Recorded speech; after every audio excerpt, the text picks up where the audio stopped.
हाय, मैं सोनाली हूँ। वीडियो शुरू करने से पहले मेरे चैनल सोनाली वॉइस को सब्सक्राइब करें और रेगुलर अपडेट पाने के लिए बगल में दिए गए बेल आइकन को प्रेस करें। मेरा नाम माला है और मैं 20 साल की हूँ। मैं उत्तर प्रदेश के रामपुर जिले में अपनी माँ और बड़े भाई के साथ रहती हूँ। मेरे भाई का नाम राजेश है।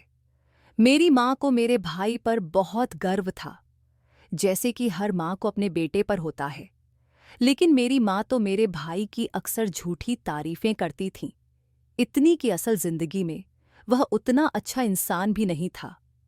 जब उसे गुस्सा आता तो वह माँ से भी तेज आवाज में बात करता और मुझे आगे पढ़ने से भी मना कर दिया था।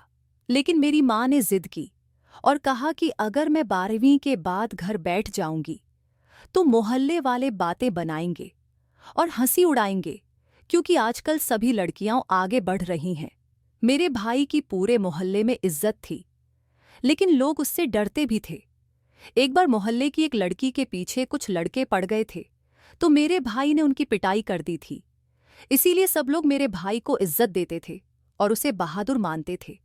लेकिन जैसे जैसे उसकी कमाई बढ़ी, वह बिगड़ता गया। उसने बुरी आदतें अपना लीं, सिगरेट पीने लगा और देर रात शराब पीकर घर लौटने लगा। हमें उसके कई उल्टे सीधे कामों के बारे में पता नहीं था। माँ को यह लगता था कि उसकी शादी करा देंगे तो वह सुधर जाएगा। उनके अनुसार शादी से जिम्मेदारियां बढ़ती हैं और पत्नी आ जाएगी तो वह उसे बाहर जाने से रोक लेगी। लेकिन ये सोच गलत थी। शादी किसी के सुधार का तरीका नहीं है। शादी एक जिम्मेदारी है जो एक समझदार इंसान पर ही डालनी चाहिए। कुछ समय बाद मेरे भाई की शादी हो गई और भाभी हमारे घर आ गई। उनकी शादी के बाद भाई में कुछ बदलाव दिखा, लेकिन एक अजीब बात यह हुई कि भाभी हमसे बहुत कम बात करती थीं। मुझे लगा कि कम बोलने वाली भाभी ठीक है, लेकिन वह हर समय डरी सहमी रहती थीं। मैंने माँ से कहा कि कहीं भाई उनसे लड़ाई तो नहीं करता, पर माँ ने कहा कि ऐसा नहीं है। माँ के मुताबिक हमारे घर के पुरुष अपनी पत्नियों से बहुत प्यार करते हैं और मेरा भाई तो भाभी का सच्चा आशिक है। जब वह 12 साल का था, तब भी शादी के लिए मुझसे कहता था। माँ हर समय भाई की तारीफ करती और बताती कि पूरे मोहल्ले में उससे अच्छा कोई नहीं है। लेकिन मेरे भाई के साथ कुछ गड़बड़ जरूर थी। एक दिन मैंने देखा कि भाभी रात में भाई के कमरे के बाहर खड़ी थीं, जैसे किसी बच्चे को कक्षा के बाहर खड़ा कर दिया जाता है। उनके सिर का पल्लू गिरा हुआ था और वह चुपचाप आंसू पोंछ रही थीं। आज भाभी ने नया सूट पहना हुआ था और नहा धोकर तैयार हुई थीं। बहुत सुंदर लग रही थीं। मैंने उनसे पूछा कि वह रो क्यों रही हैं और कमरे के बाहर क्यों खड़ी हैं, तो भाभी ने कहा कि उनकी आंख में कुछ चला गया है, इसलिए आंसू आ गए। मुझे यकीन था कि वह रो रही थीं। मैंने उनसे फिर पूछा कि इतनी रात को बाहर क्यों खड़ी हैं, जबकि भाई अंदर है। भाभी ने बस इतना ही कहा, कुछ नहीं, बस ऐसे ही खड़ी हूं। मुझे लगा कि भाभी मुझसे कुछ छिपाना चाह रही हैं, इसलिए मैं वहां से चली गई और किचन में जाकर खाना बनाने लगी। किचन से भाई का कमरा साफ दिखाई दे रहा था और मैंने देखा कि भाभी अभी भी वहीं खड़ी हैं। जब तक मैंने सब्जी बनाई, रोटियां बनाई और खाने में कुछ मीठा भी बनाया, तब तक भाभी वहीं खड़ी रहीं और मुझे देखती रहीं। मुझे समझ नहीं आ रहा था कि वह इस तरह क्यों रो रही हैं, जबकि भाई कमरे के अंदर था। भाई के कमरे का दरवाज़ा खुला था, बस पर्दा लगा हुआ था। भाभी तो नहा धोकर इतनी सुंदर लग रही थी कि भाई को उन्हें कमरे के बाहर जाने ही नहीं देना चाहिए था। खाना खाकर मैं अपने कमरे में चली गई। अगली सुबह जब मैं कमरे से बाहर आई तो भाभी वहां नहीं थी। मुझे समझ नहीं आ रहा था कि वह रात भर बाहर खड़ी क्यों थी। मैंने इस पर ज्यादा ध्यान नहीं दिया और इस तरह 2 दिन और निकल गए। फिर एक दिन भाभी हमारे साथ बैठी थीं, तभी भाई का फोन आया। उसने कहा कि वह रात का खाना घर पर नहीं खाएगा। आम तौर पर भाई चाहता था कि भाभी उसके साथ ही खाना खाए, लेकिन आज वह नहीं आ रहा था और भाभी को बहुत भूख लग रही थी। मैंने कहा, कोई बात नहीं, आज आप हमारे साथ बैठकर खा लीजिए। जैसे ही भाभी हमारे साथ बैठीं, मेरी माँ ने कहा, इतनी गंदी बदबू कहाँ से आ रही है? तुमने कहीं चूहा तो नहीं मारा? मैंने कहा, अभी तो सब जगह पोंछा लगाया है, पता नहीं बदबू कहाँ से आ रही है। भाभी ने सिर झुका लिया और जल्दी जल्दी खाना खाकर उठकर चली गई। उनके जाते ही बदबू भी चली गई। माँ ने कहा, लगता है बदबू उसी के पास से आ रही थी, लेकिन ये तो ऐसी नहीं थी, फिर गंदी होकर क्यों घूम रही है? मैंने माँ से कहा, किसी से ऐसा पूछना ठीक नहीं है, भाभी बुरा मान जाएंगी, हो सकता है उन्हें नहाना पसंद न हो। माँ ने कहा, क्यों नहीं पसंद होगा, ये जून का महीना है, गर्मियों में तो रोज नहाना चाहिए, खासकर नई नवेली दुल्हन को तो और भी सफाई से रहना चाहिए। आदमियों को साफ सुथरी औरतें पसंद होती हैं। जब तेरी शादी हो तो तू भी रोज नहाकर साफ सुथरी रहना। माँ ने इतना कहकर तय किया कि वह भाभी से बात करेंगी। मैं नहीं जानती कि माँ ने जाकर भाभी से क्या कहा और उन्हें यह बात कैसी लगी, पर अगले दिन मैंने देखा कि भाभी फिर भी नहीं नहाई थीं। अब उन्हें 4 दिन हो गए थे नहाए हुए। उसी सुबह मैंने देखा कि भाभी ने हाथ में सोने की नई चूड़ियां पहन रखी थीं। भाभी का सारा सामान माँ ही और मैंने ही खरीदा था, और शादी के बाद से भाभी कहीं बाहर भी नहीं गई थीं। मैं उनके पास गई और पूछा, ये चूड़ियां कहाँ से आईं? भाभी ने कहा, सुबह तुम्हारे भाई ने दी हैं, पर वह खुश नहीं लग रही थीं। मैंने कहा, वाह, लगता है भाई आज बहुत खुश है, उपहार देने से प्यार बढ़ता है। भाभी ने हल्की आवाज में कहा, हाँ, अभी तो मूड अच्छा है, पर रात तक कुछ पता नहीं कि कब खराब हो जाए। मैंने पूछा, क्यों, क्या तुमने उनकी कोई बात नहीं मानी? तो भाभी बोली, कुछ नहीं। भाभी परेशान लग रही थीं, जैसे कोई इंसान गुनाह करने से पहले बेचैन होता है।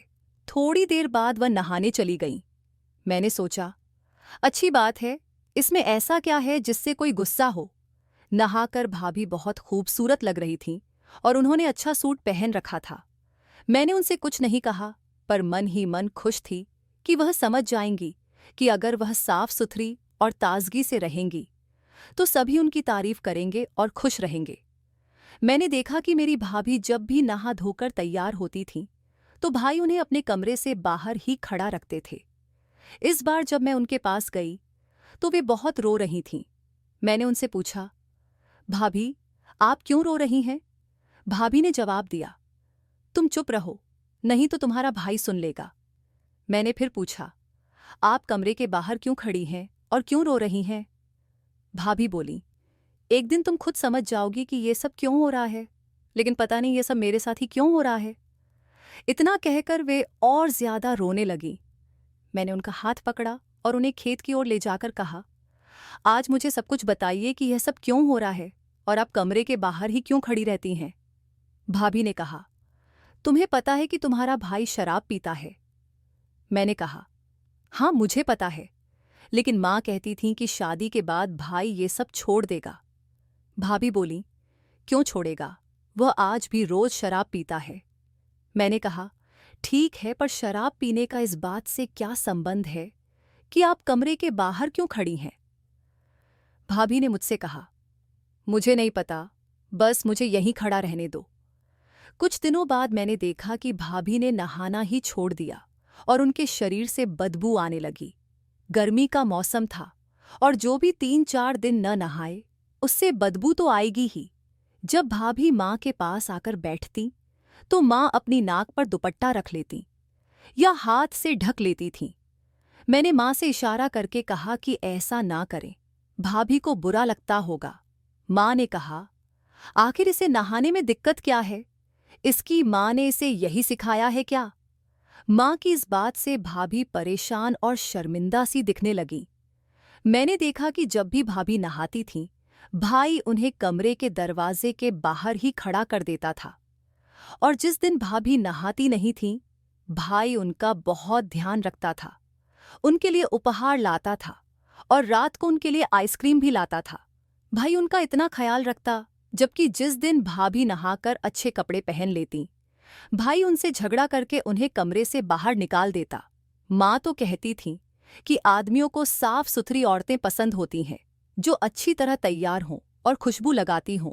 मेरी भाभी तो सुंदर थीं, गोरी रंगत पर हर रंग का सूट अच्छा लगता। वो अच्छा लगता था। लेकिन यह क्या अजीब बात थी कि जिस दिन भाभी अच्छी तरह तैयार होती, भाई उन्हें कमरे से बाहर कर देता था, और जिस दिन उनके शरीर से बदबू आ रही होती, भाई उनके नखरे उठाता और उपहार लाता। मुझे अब इस बात पर शक होने लगा था कि आखिर घर में यह सब क्या हो रहा है।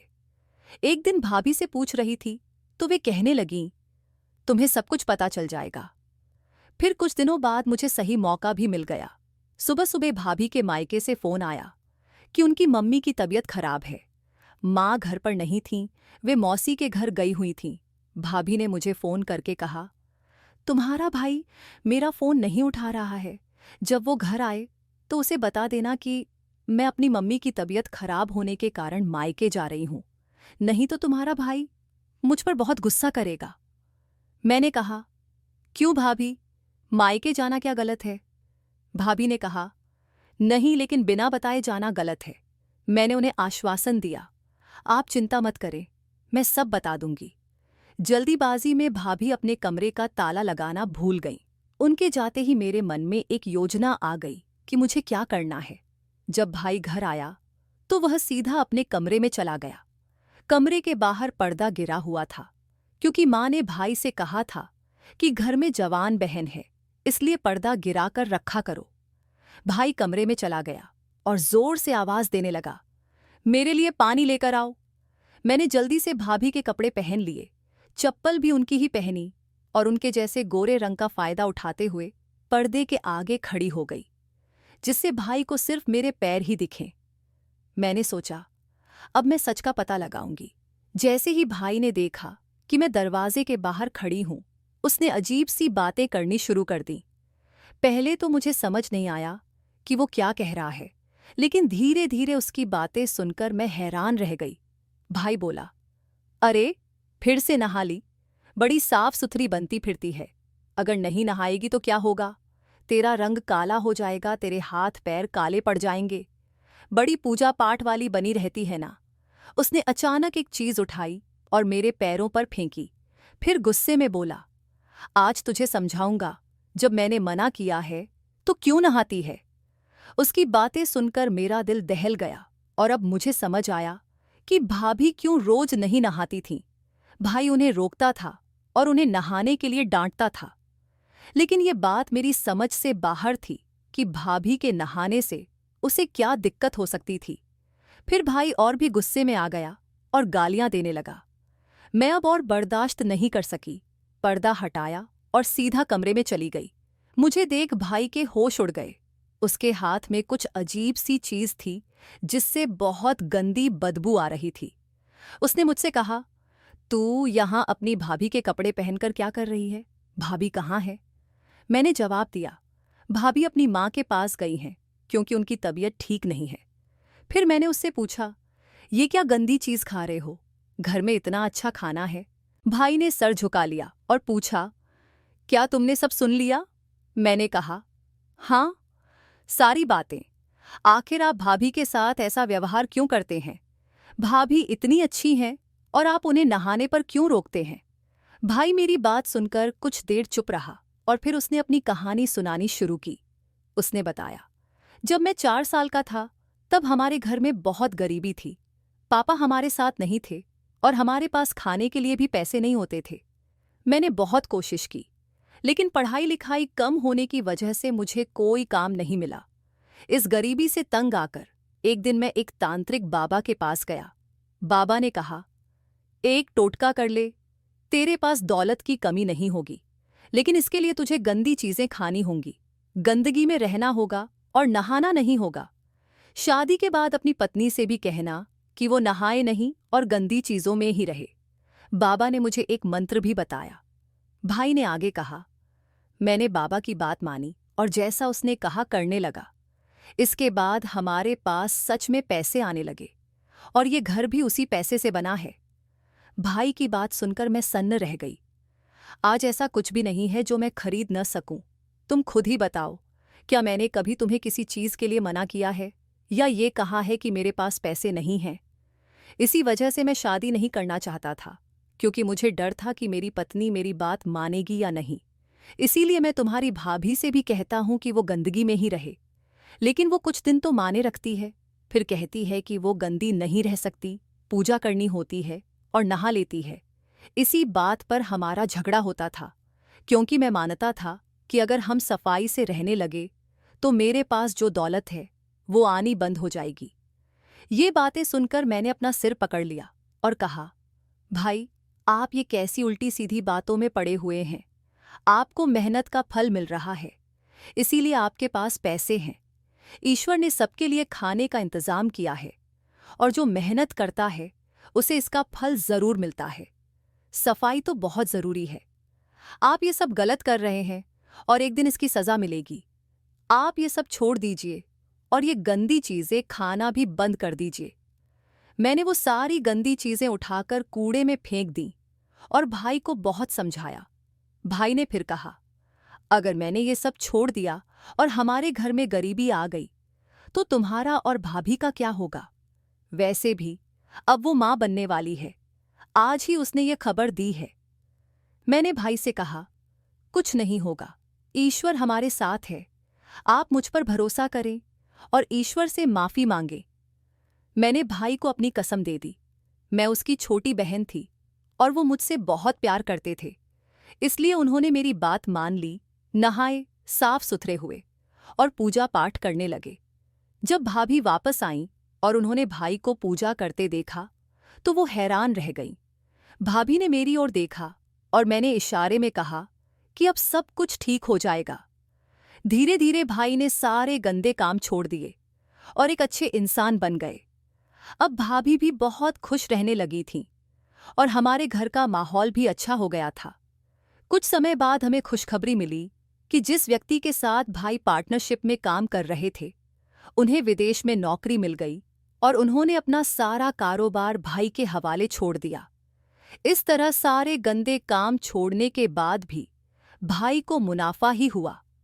तब भाई ने कहा, सच है, रोटी देने वाला ईश्वर ही है। उन्होंने दिल से माफी मांगी और अब भाई हमेशा साफ सुथरे रहते थे। भाभी एक प्यारे बेटे की मां बन चुकी थीं और हम सब मिलकर बहुत खुश थे।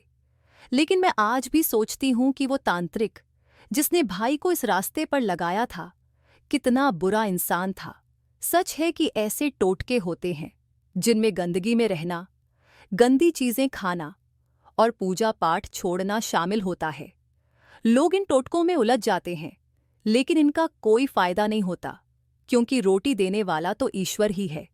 मैं आप सभी से कहना चाहती हूं कि किसी भी तांत्रिक के बहकावे में आकर ऐसा कोई गलत काम न करे। अगर हम मेहनत और सच्चे दिल से काम करेंगे तो हमें उसका फल जरूर मिलेगा। दोस्तों, उम्मीद करती हूं कि आपको हमारी कहानी पसंद आई होगी। अगर ये कहानी अच्छी लगी हो तो वीडियो को लाइक करें, चैनल को सब्सक्राइब करें और नोटिफिकेशन बेल को दबाएं ताकि अगली अपडेट सबसे पहले आप तक पहुंचे।